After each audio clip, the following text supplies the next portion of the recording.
Wow, folks, I'm glad that you're listening in, all of you, all my viewers, all my subscribers. By the way, if you're not subscribed yet, make sure you subscribe. And you might want to double check that because YouTube is flawed. Sometimes you subscribe and then actually it unsubscribes you. That's what they do, these little tricks. So today we're going to talk about Bitcoin, virtual currencies. What is this kind of digital stuff? I know like when we use a plastic card, a credit card, charge cards, that's digital currency also. But what does it mean that it's a digital currency that is not state controlled or, you know, like hands-off kind of thing, like globally, virtually based, cyber currency, like purely cyber, non-bank currency. Is it a currency, actually? Uh, it's it's a money, but currency usually implies that it could be traded for something else. I don't think it could be done that. I think that when you purchase bitcoins, you got to use a currency, but then it converts it into something that's not a currency. Correct me if I'm wrong, if you're with Bitcoin. Because once you have bitcoins, you can't then exchange them out for anything. I don't think you can sell them. But I mean, to be fair, so people don't feel like they're stuck, maybe you can trade them back out, but there's going to be a loss. You know, they're going to charge a fee. So in that sense, maybe it is moving towards being a currency, but if you can't change them at a typical money changer, like a state-run money changer, you know, they don't accept Bitcoin, then it's really not an accepted currency, and therefore you can't call it a full currency. And I'm sure that you know, PayPal has their whole system. And by the way, I'm very critical of PayPal because they're a total collusion with all this other the credit card companies and the banks out there. And by the way, did you know that YouTube was made as a spin-off of former employees of PayPal? Did you know that? So they're all working in collusion together. It's who you know in this business, and we're just the serfs, you know. We just come on in here like slaves, and if you're not in the higher echelon, you ain't in the higher echelon. They're using us. You know, we're just the cannon fodder here. So, but getting back to the Bitcoin here, I wanted to give you some like philosophical stuff before we go on to debating the nitty-gritty. And money and all economics, you know, capitalism is based upon logic, or it's supposed to. Now, people can cheat with logic, as with anything in the world, even relationships. There can be cheating. You know, there's just stuff that they're not telling you. They're taking advantage of the fact that things can be hidden. So, even though the logical rules are put into place and everybody's supposed to obey them, and that way the system works. You know, it's based on merit, really. The whole money system is based on if you do the right thing and if people like you and do business with you, then you will gain. And if you don't follow those rules and you make poor choices within that logic system, then you will fail. You will lose. So it's essentially it's competitive. So what it's doing is using human logic. It's not using absolute logic, but that's basically our sense of logic. Logic is based on human understanding of how things operate. And you know, I challenge you to really show me that it isn't that. Mathematical logic? No. There is no system that's mathematical logic. It's based on human choices, and that has nothing to do with mathematical logic. You can say that you made your choices because of probability, but in essence, everything that's happening and whether someone succeeds or fails, that all has to do with choices. Okay, choices in the way people react to you, and that is not mathematical. There can never be a formula. People can have theories about the formulas, but that's not how it works. Capitalism across the board, if you look at the bigger picture, aside from all the cheating, and by the way, you can't even factor in cheating mathematically. You cannot.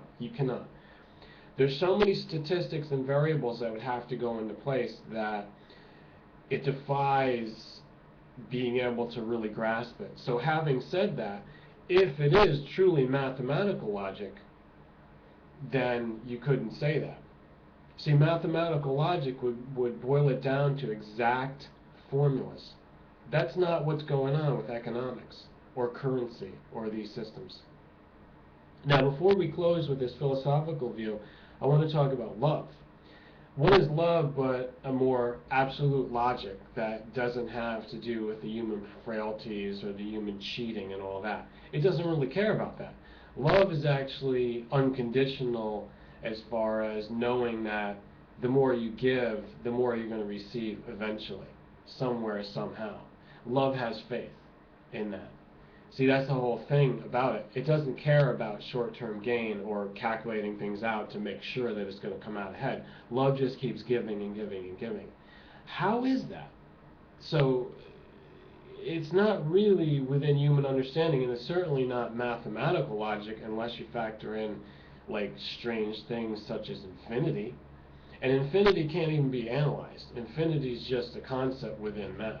As soon as you add that, you become metaphysics, or meta-math, para-math, if you want to call it that.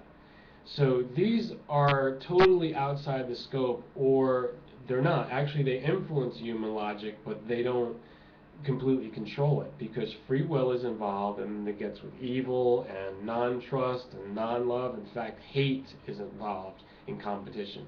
People hate their competitors. So there's no unconditional love involved with that.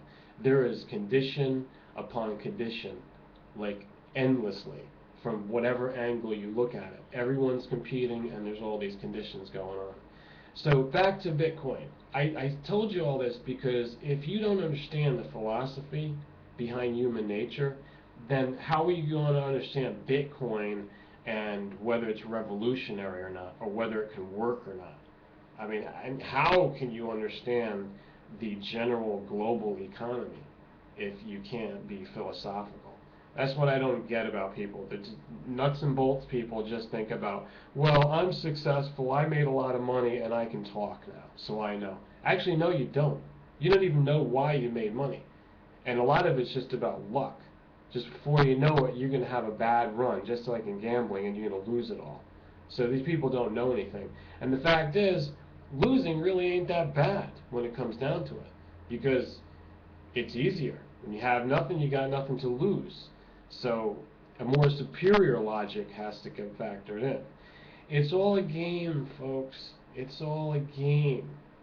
Even when you lose the game, you enter the zone of the game where you've played it and you have the experience. Don't be a sore loser. That's the biggest game. I mean, look, the game is not a closed system. Understand that. You want to get in and get all fanatical about it like a freakazoid, you go right ahead. But that's my point in my other video where I said, dump gold, doomsday, why did I say the sky is falling? The sky is never really falling. Even when you lose all your money, even if the world economy should just shatter and all of a sudden nothing is sold for indefinitely, that would be great. Our life doesn't depend on whether anything is sold. And if you pretend that, and if you get fanatical like that in the game, then you're an idiot, and you deserve to lose. You eventually deserve to lose everything. I mean, what kind of a world have we become that we get so obsessed within these games? These human logic systems, or mathematical logic system at the hands of human free will, are really the problem when you cannot have supreme detachment from it. And that's me. That's my approach. So once you're ready to come up to this level, and I do say it like that quite arrogantly, because unless you are aware of the things that I'm saying, then you just don't get me. You're not at that level. But when you do, I totally respect those kind of people. I totally do, because I know the superiority of the mind for thinking that way. It's so much better to approach life that way. You'll see. You will totally see. I'm not the one who's going to go insane. The people that are going to lose everything, and you see the statistics now, you see all the evidence, people that lose it in the stock market, suicide rates skyrocket. The amount of people now on prescription medication because they can't handle themselves, skyrocketing. These are the facts. Guess what? Those people are not in the same league to be able to say the things that I'm telling you right now. So, check it. Now, more about Bitcoin. I mean, I'm just using Bitcoin as a sounding board. So no offense to Bitcoin, but I know there's a lot of people out there confused. A lot of people that are enemies of Bitcoin. I'm not necessarily an enemy of Bitcoin, and also I don't think, whether I suspected it before or not, that Bitcoin is some way that's being used by the New World Order to gather up people and totally deceive them. I don't think that. I think there's enough evidence to see that this is a conglomeration of fairly legit independence. Okay? So I said that here. Now, if I can be proven wrong, then bring me the evidence. Explain it to me. But my theory here is that we do have a certain amount of independent thinking out there, people that want to be outside of the box. They don't want the control of the banks or the governments, and that's what Bitcoin is an example of. That's how Bitcoin has manifested. So if you want to go in and try it and play that game, I suggest doing it because it's a different game and a better game than the stock market. It's a better game than all these crazy toxic derivatives. It's a better game than gold even, but you might want to keep a little bit of your holdings as a hedge in gold. Go ahead, because when it comes down to it, there will be plenty of people who will never get off the lure for gold. It's traditional. It's historically been brainwashed into us as a species. Bitcoin is a new kid on the block. I tend to give that more credence and support it because we need to shake up the overall games that are being played. We need to shake up the reality for the paradigm shift. That's why I'm talking about Bitcoin. What else can I say? I mean, if we get a debate going on here, I'll do more. Depends on whether they're going to suppress my video or not, or whether they're going to promote it. I'm always talking for truth, and I want my viewers to know that you're not going to get this kind of awareness anywhere else, and I suggest you come here and try to put up with it. Sometimes my long-windedness and my rudeness and my craziness, whatever. If you put up with it, I will guarantee you that you're going to gain in wisdom. It may take time, but if you trust in it, you let these things sink in, it's going to come to you.